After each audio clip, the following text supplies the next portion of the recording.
अगला जो है रासायनिक अभिक्रिया का अगला प्रकार। ठीक है, रासायनिक अभिक्रिया के अगले प्रकार कौन कौन से पढ़ना था मैंने बता दिया था, विस्थापन और द्विविस्थापन। तो अभी हम पहले देखेंगे विस्थापन अभिक्रिया। तो आपको विस्थापन अभिक्रिया का मतलब समझना चाहिए कि विस्थापन क्या होता है, एक तत्व को या एक परमाणु को हटाकर एक दूसरे अपनी जगह में क्या करना, व्यवस्थित करना। जैसे ये कैसे हटता है वो देखिए, ये आपका जो विस्थापन अभिक्रिया है वो जाती है सक्रियता श्रेणी। अब आपके जो क्वेश्चन पेपर में एक क्वेश्चन भी आता है कि सक्रियता श्रेणी क्या है और उनकी सारणी बनाइए। तो मैंने ये सारणी तो बना दी है, ठीक है। तो अब देखिए सारणी बना दी है और सक्रियता श्रेणी की जो परिभाषा है वो मैं लिखवा दूंगा बाद में, और उसकी सारणी भी बनवा दूंगा, ठीक है। सक्रियता श्रेणी मतलब होती है कि जिनमें पदार्थों या तत्वों को उनकी क्रियाशीलता के आधार पर व्यवस्थित किया जाता है। तो देखिए जो ये तत्व हैं इनकी क्रियाशीलता यदि नीचे आती जाएंगे, हम इन तत्वों के नीचे आते जाएंगे तो इनकी क्रियाशीलता क्या होती जाएगी, कम होती जाएगी, ठीक है। कैसे, जैसे पोटेशियम, पोटेशियम की क्या है, सबसे ज़्यादा अधिक क्रियाशील पदार्थ है। फिर सोडियम, फिर उससे कम कैल्शियम, फिर उससे कम मैग्नीशियम, उससे कम एल्यूमिनियम, एल्यूमिनियम से कम जिंक, जिंक से कम आयरन, आयरन से कम लेड, लेड से कम हाइड्रोजन, हाइड्रोजन से कम कॉपर, कॉपर से कम Ag, मरकरी, मरकरी से कम है सिल्वर, सिल्वर से कम है Ag यानी सोना, ठीक है। तो ये क्या है, ये है आपकी सक्रिय श्रेणी। यदि हम नीचे की ओर आएंगे तो इनकी क्रियाशीलता जो होगी वो कम होती जाएगी। यदि हम नीचे से ऊपर जाएंगे तो क्रियाशीलता क्या होती जाएगी, बढ़ती जाएगी। तो सक्रियता श्रेणी का क्वेश्चन आता है कि सक्रियता श्रेणी किसे कहते हैं और उसकी सारणी बनाइए। तो आपको ये सारणी दे दी, सक्रियता श्रेणी की परिभाषा और लिखवा देंगे। अब देखिए विस्थापन अभिक्रिया, अब विस्थापन अभिक्रिया इसी के आधार पर है ना। अब आपको ऐसा कोई पदार्थ का समूह दिया होगा, पदार्थ दिया होगा, और आपको क्या है कि यहाँ देखिए वे रासायनिक अभिक्रिया किसी यौगिक, जो किसी यौगिक के अणु के किसी एक परमाणु, ठीक है, एक परमाणु या परमाणु के समूह को दूसरा क्रियाशील परमाणु या परमाणु का समूह विस्थापित कर देता। विस्थापित करना मतलब हटा देता और स्वयं उसमें स्थापित हो जाता, मतलब और स्वयं उससे क्या कर लेता है, क्रिया कर लेता है, ठीक है, हो जाता है। तो ऐसी रासायनिक क्रियाओं को क्या कहते हैं, विस्थापन अभिक्रिया कहते हैं। अब देखिए यहाँ पर मैं यहाँ पर उदाहरण देखिए थोड़ा सा, देखिए यहाँ पर है जिंक और कॉपर सल्फेट का विलयन, ठीक है। अब इसमें देखना है कि ये वाला तत्व क्रियाशील है कि ये वाला, ठीक है। अब देखिए जो इन दोनों में जो तत्व क्रियाशील होगा, अभी यहाँ पर देखिए सारणी में जिंक क्रियाशील है कि कॉपर, ये मतलब कि जिंक जो है, जिंक जो है, जिंक जो है वो कॉपर से क्या है, ज़्यादा क्रियाशील है।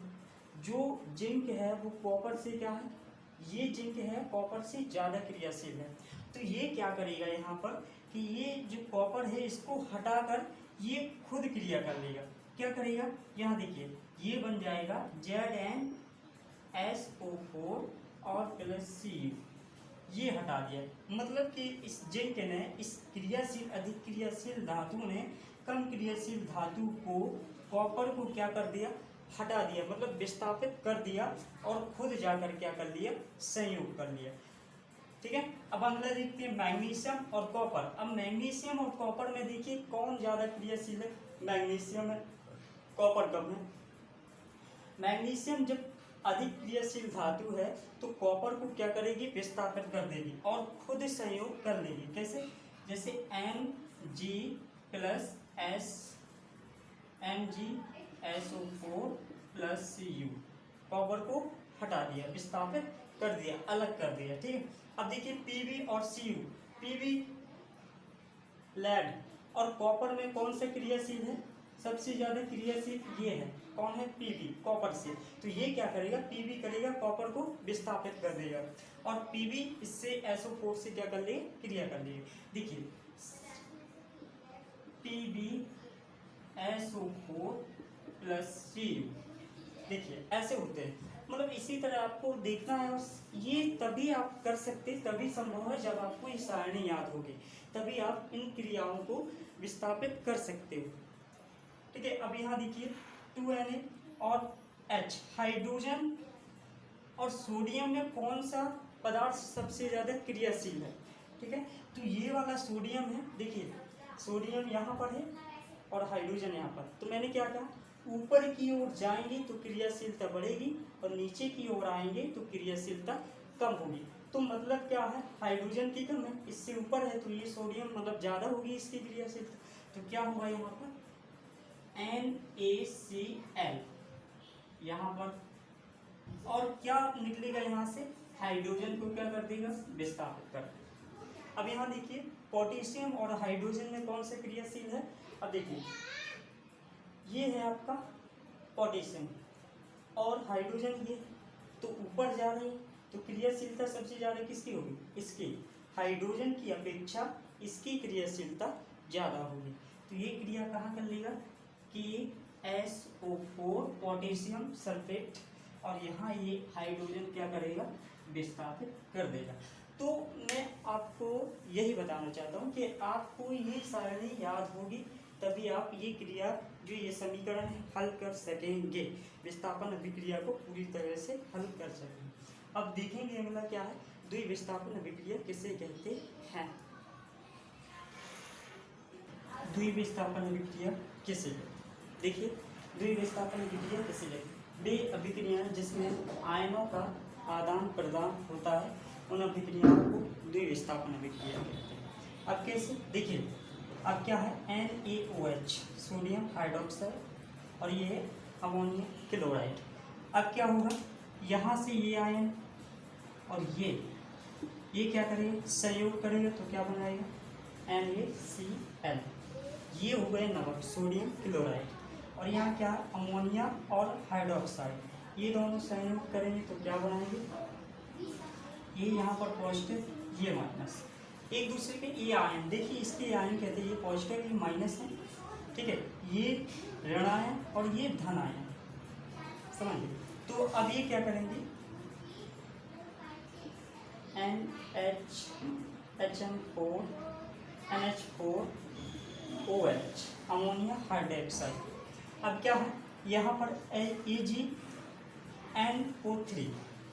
ये देखिए ये आपका क्या है, ये पॉजिटिव है ये माइनस है, तो ये जो दोनों क्या करेंगे संयोग करेंगे, तो यहाँ बनेगा AgCl